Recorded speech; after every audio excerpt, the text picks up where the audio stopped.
जय भोलेनाथ की शिव महापुराण पार्वती खंड 29वां अध्याय। शिव महापुराण पार्वती खंड 19वां अध्याय। शिव और पार्वती का संवाद। विवाह विषयक पार्वती के अनुरोध को शिव द्वारा स्वीकार करना। नारद जी बोले, आप लोग शिव महापुराण सुन रहे हैं।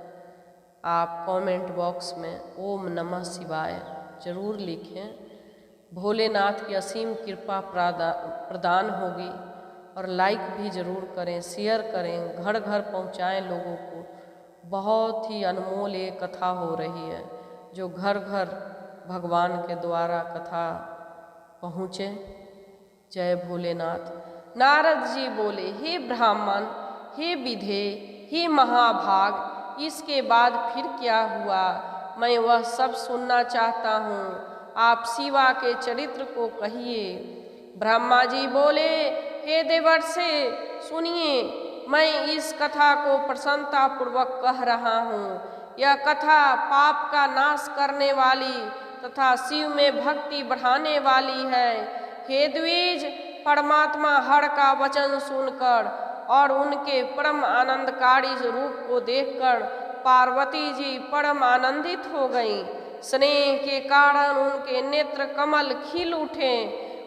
उसके बाद वे महासाध्वी सुखी को हो प्रसन्नता से अपने समीप खड़े प्रभु से कहने लगी। पार्वती बोली, हे देवेश, आप तो मेरे नाथ हैं। क्या आप इस बात को भूल गए कि मेरे ही निमित्त आपने दक्ष के यज्ञ का विनाश किया था? यद्यपि आप तो वही हैं, किंतु मैं देवताओं की कार्य सिद्धि के लिए मेना से पुनः उत्पन्न हुई हूँ। हे देवदेव, हे देवेश, देवतागण तारक असुर के से इस समय अत्यंत पीड़ित हो रहे हैं। हे देवेश, यदि आप प्रसन्न हैं तो यदि मुझ पर कृपा करना चाहते हैं तो हे महेशान, हे प्रभु, आप मेरे पति बनिए और मेरा वचन मानिए। इस समय आप मुझे पिता के घर जाने की आज्ञा दें। अब आप अपना विशुद्ध और उत्कृष्ट यश जगत में प्रसिद्ध करें। हे नाथ, हे प्रभु, अनेक लीलाओं को करने वाले, आपको भिक्षु बनकर मेरे पिता के पास जाना चाहिए और उनसे मुझे मांगना चाहिए। आपको अपने यश का लोक में विस्तार करते हुए ऐसा उपाय करना चाहिए जिससे मेरे पिता का गृहस्थ आश्रम सफल हो जाए। ऋषियों ने मेरे पिता को समझा दिया है, इसलिए बंधुजनों एवं परिवार से युक्त मेरे पिता आपकी बात निसंदेह मान जाएंगे। पूर्व समय से जब मैं दक्ष की कन्या थी, उस समय भी मेरे पिता ने मुझे आपको ही दिया था, किंतु उस समय अपने यथोक्त विधि से मुझसे विवाह नहीं किया था। उस समय मेरे पिता दक्ष ने विधि पूर्वक ग्रहों का पूजन नहीं किया था। उन ग्रहों के कारण ही विवाह में विघ्न हुआ। अतः हे प्रभु, हे महादेव, देवताओं की कार्य सिद्धि के लिए आप यथोक्त रीति से मेरे साथ विवाह कीजिए। विवाह का जो विधि है उसे अवश्य करना चाहिए, जिससे ही भगवान जान ले कि मेरी पुत्री की उत्तम तपस्या की है। ब्रह्मा जी बोले, यह वचन सुनकर सदाशिव अत्यंत प्रसन्न हो गए और वे हंसते हुए प्रेम पूर्वक पार्वती से यह वचन कहने लगे। शिव जी बोले, हे देवी, हे महेशानी, मेरी उत्तम बात सुनो, जिससे विवाह में किसी प्रकार की बाधा न हो। वैसा उचित मंगल कार्य करो। हे भामिनी, इस जगत में ब्रह्मा आदि से लेकर जितने स्थावर तथा जंगम पदार्थ दिखाई पड़ते हैं उन्हें अनित्य तथा नश्वर समझो। यह एक निर्गुण ब्रह्मा ही सगुण रूप धारण कर अनेक रूप में परिवर्तित हो गया है। यही स्वयं अपनी सत्ता से प्रकाशित होते हुए भी पर प्रकाश से युक्त हो गया है। हे देवी, मैं सदा स्वतंत्र हूँ, पर तुमने मुझे परतंत्र बना दिया है, क्योंकि सब कुछ करने वाली महामाया प्रकृति तुम ही हो। यह संपूर्ण जगत माया के द्वारा रचित है और सर्वात्मा परमात्मा ने अपनी श्रेष्ठ बुद्धि के द्वारा इसे धारण कर रखा है। सभी पवित्र आत्माएं जो परमात्मा के स्वरूप को प्राप्त कर चुकी है और सदा मेरे साथ अभेद भाव से रहती है, उनसे तथा अपने गुणों से यह संसार घिरा हुआ है।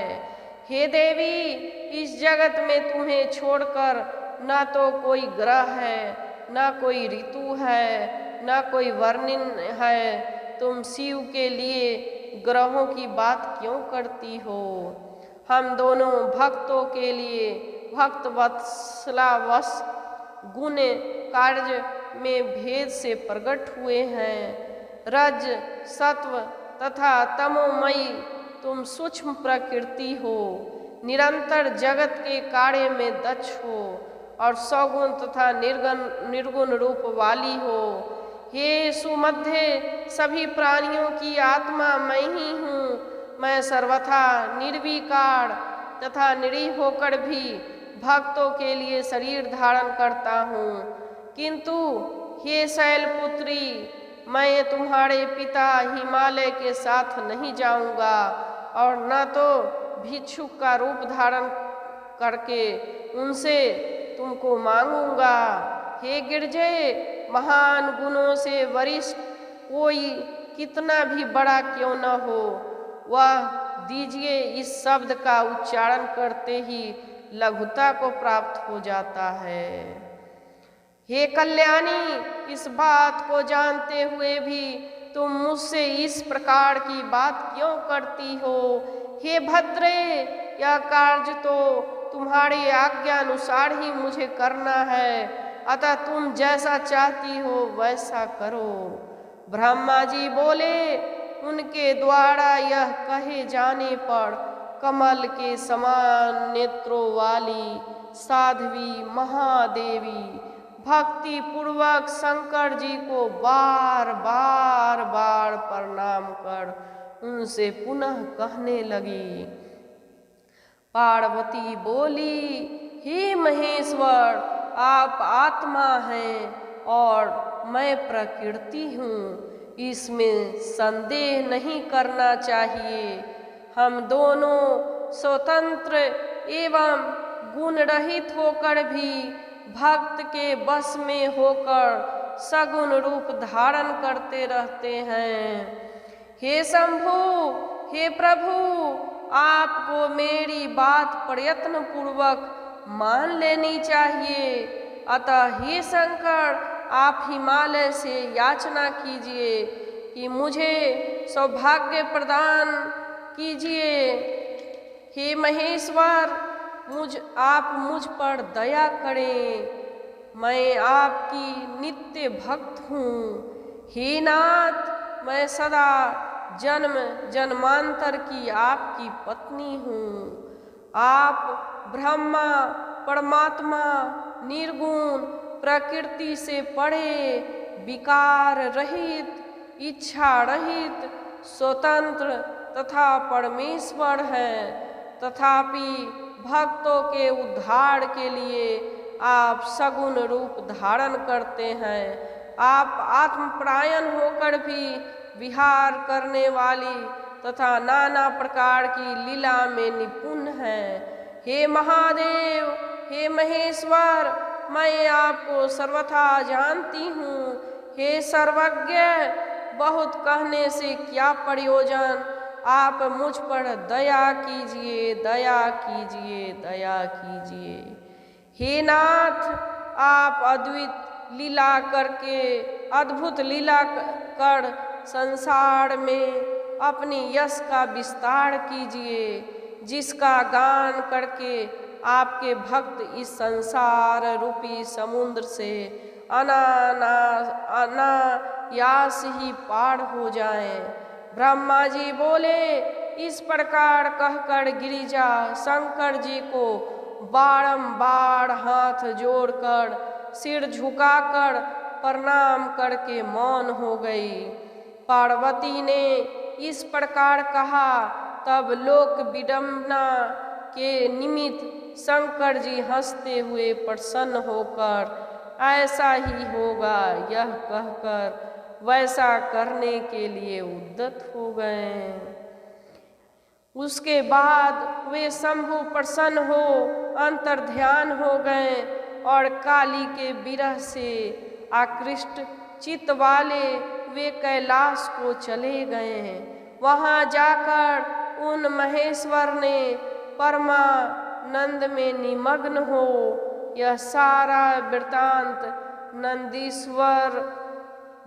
नंदीश्वर आदि गणों से बताया। इस वृत्तांत को सुनकर वे संपूर्ण भैरववादी गण भी सब सुखी हुए और महान उत्सव करने लगे। हे नारद, इस समय वहाँ महामंगल होने लगा, सबका दुख दूर हो गया और रुद्र भी परम प्रसन्नता हुई। रुद्र को भी परम प्रसन्नता हुई। जय भोलेनाथ की 29वां अध्याय समाप्त। जय भोलेनाथ की जय भोले।